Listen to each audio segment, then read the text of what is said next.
rest of us. Okay. Our next presentation is about the State Transportation Innovation Council and Concrete Finisher Certificate. Harold Hill from our District 4 ADE of Construction, and Jim Casilio as our technical advisor here for PACA. Gosh, get the right acronyms there. Thanks, Marcy. Good afternoon, everybody.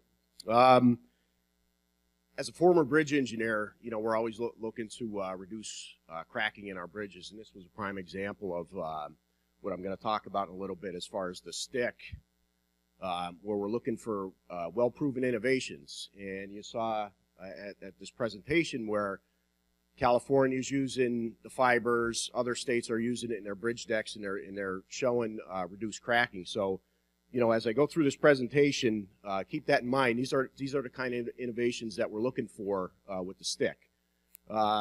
Does anybody know what the STIC is in the audience? I know a couple people know because there are a few people that are on the committee, but it's the State Transportation Innovation Council. Okay. So the State Transportation Innovation Council was created in 2012, and it's a collaboration between FHWA and PennDOT to foster ownership and pride in establishing a process in which innovative technologies, processes, and tools and other innovations new to PennDOT could be evaluated, developed, and deployed quickly. So I became part of the STIC this past year, and it's been going on since 2012. Jim Casilio is part of the STIC also. The way the STIC is organized, we have the State Transportation Innovation Council, we have a management team, and then we have highway administration. And I'm part of the STIC management team. And underneath the STIC management team, you have different divisions. We have the design division, construction and materials, we have maintenance, and we have safety and traffic operations. I'm in charge of the construction and materials tag, and the tag stands for Technical Advisory Group. Karen Michaels, DE of District 2, is in charge of the design leader tag. Rich Roman, BOMO director and actually acting DE in my district right now, is in charge of the maintenance tag. And then Gavin Gray is in charge of safety and traffic operations. The way the STIC operates is if somebody has an innovation, and when I say innovation, we're looking for something that's well proven. We don't want something that's hasn't been used somewhere. We want to look at whether it's been used in private industry, whether it's been used in other states. Submit your innovation to us. The STIC management team will review it. If they feel it's worthy of going forward, they'll give it to a tag team. So if it's a construction material or a construction operation or some sort of innovation with construction, it'll come to us. And what happens is we'll put a development team together, and then we'll push it forward and try and get it implemented at PennDOT. Same thing for design, maintenance, and safety operations. It doesn't have to be just for construction. It could be any one of the four groups that we have right here. Like I said, I'm the tag leader for the construction tag. My assistant leader is Steve Fentecchi of District 2. And then our standing FHWA members are Jennifer Albert, which is in the audience here, and John Bork. These are some of the groups that are part of my construction tag. And I noticed, John, that you guys aren't on here, so we got to get you part of the group too. But as you can see, with the tag, it's a culmination of different organizations. You have PennDOT, you have the Turnpike, you have PACA, PAPA, FHWA, we have academia, we have township supervisors, so we have a little bit of everybody involved as far as being on this STIC committee. Our goals as a tag is to explore well-proven innovations, like I said. So if there's an innovation that you guys know that has been used in another state, used in private industry, and you think it's worthwhile that PennDOT may want to implement, bring it to our attention.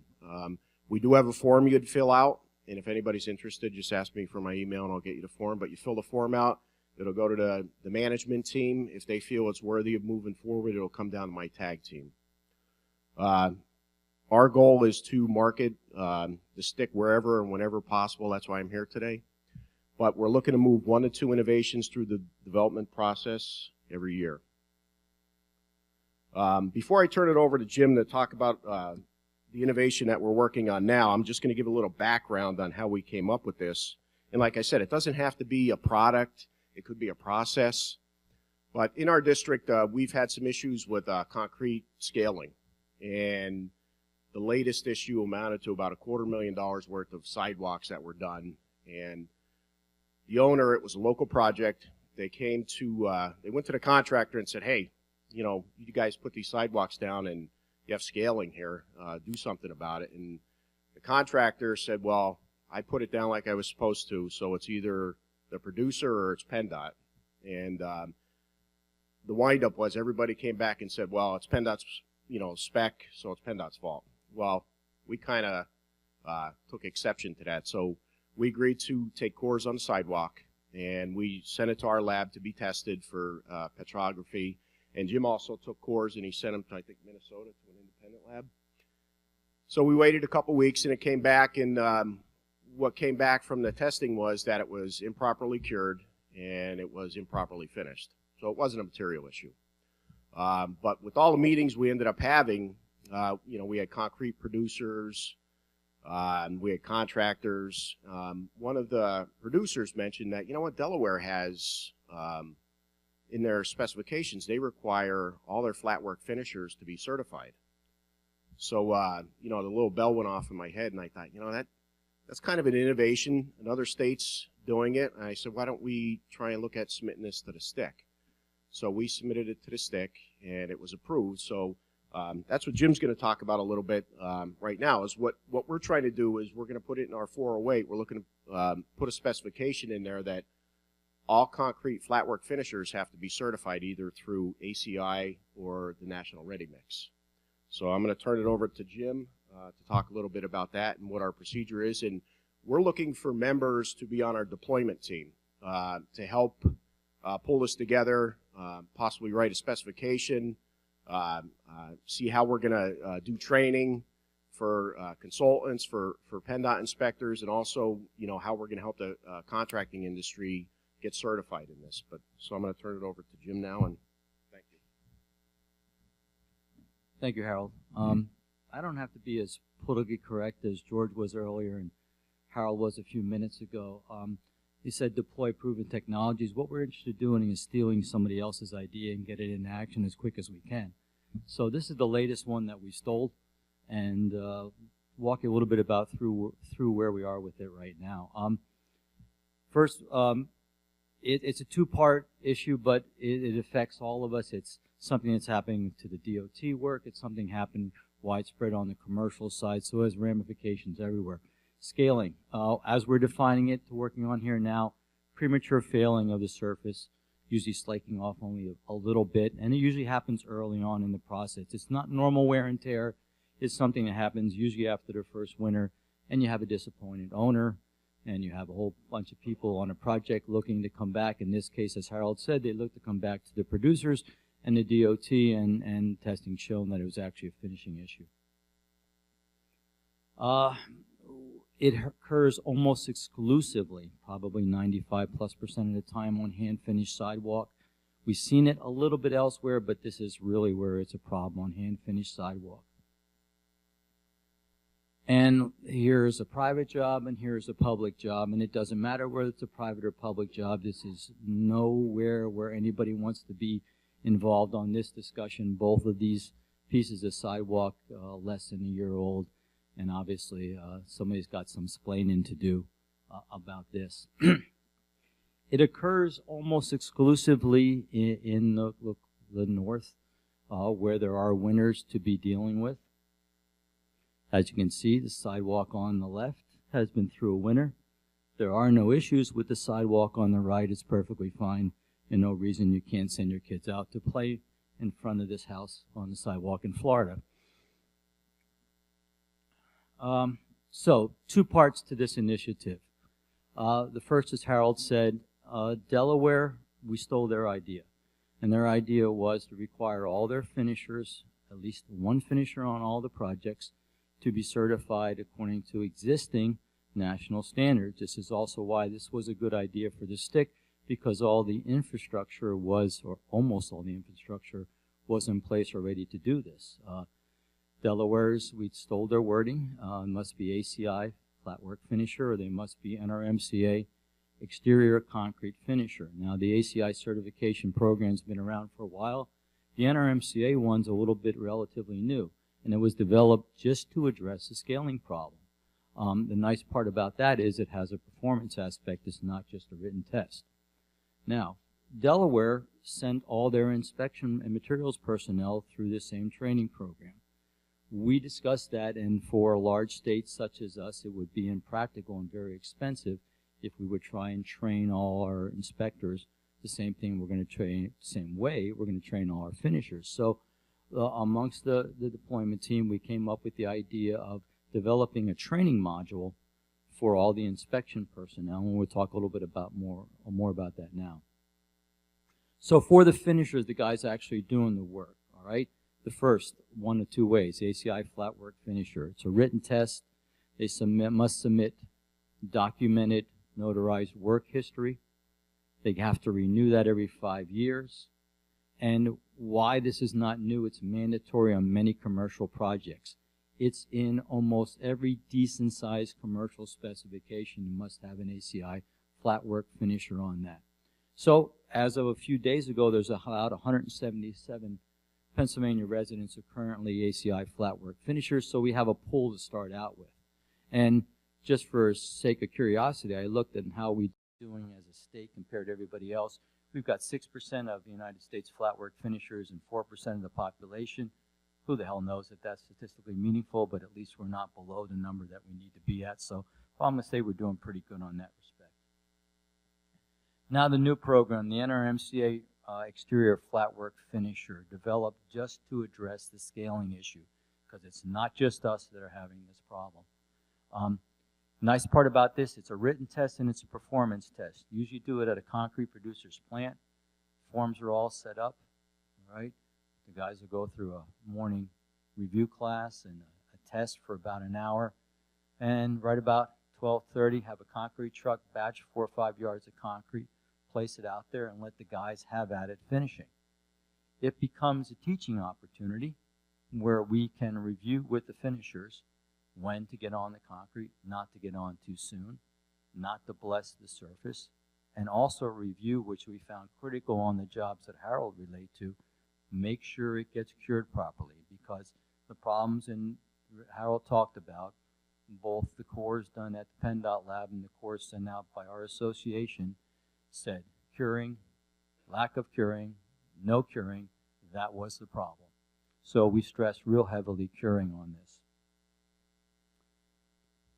Who provides these certification programs? Pennsylvania Aggregate and Concrete Association, Pittsburgh ACI, and Eastern Pennsylvania, Delaware ACI all provide flat work finisher classes, and our association can provide the NRMCA finisher program. So we already are doing these programs, so they already exist out there.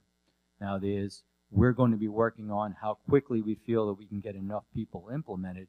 There's got to be some kind of, what do we call it, Harold, implementation period that we must say everybody must be certified by a certain time.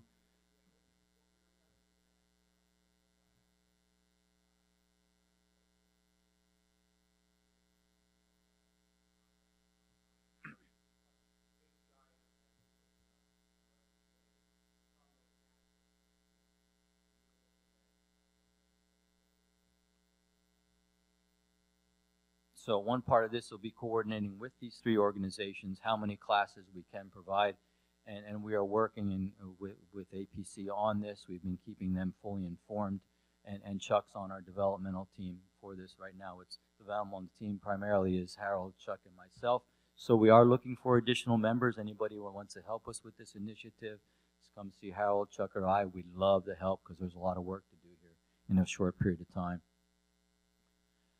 So the second part of it, we said it was to develop an inspector training module. How can we get the inspection staff, both within the department and the consultant inspectors, versed enough that they can help identify and minimize scaling occurring out in the field. So we came up with the idea of developing a training program primarily geared for winter schools, to give them the information to not as much detail, but to give them the same facts that we're going to be giving the finishers, so they know what's going on. So we'll talk a little bit about that right now.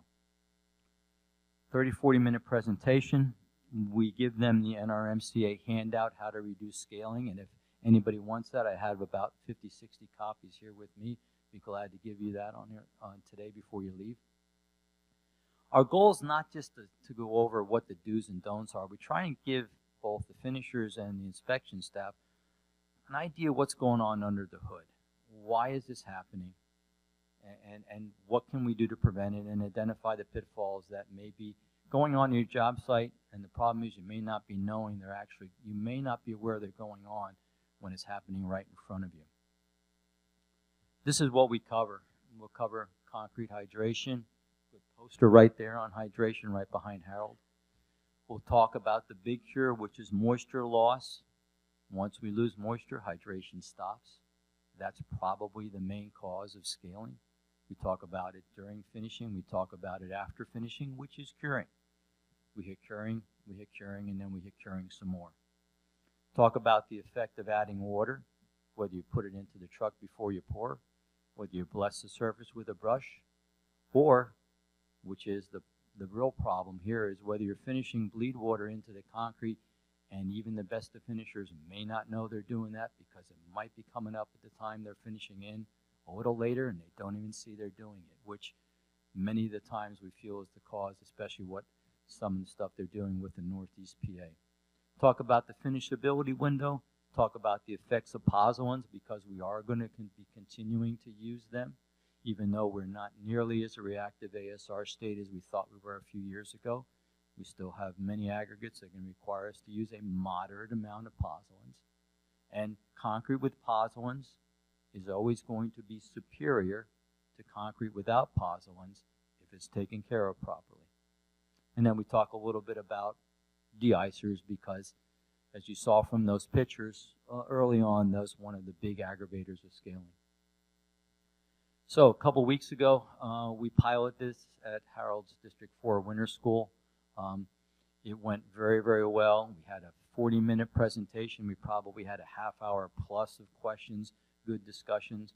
We gave everybody in the audience a very detailed evaluation sheet and asked them to ask us for improvements, what can we do more of, less of, and also ideas how else we can get this training out to everyone. We heard today from Chris talked about the training videos that are available.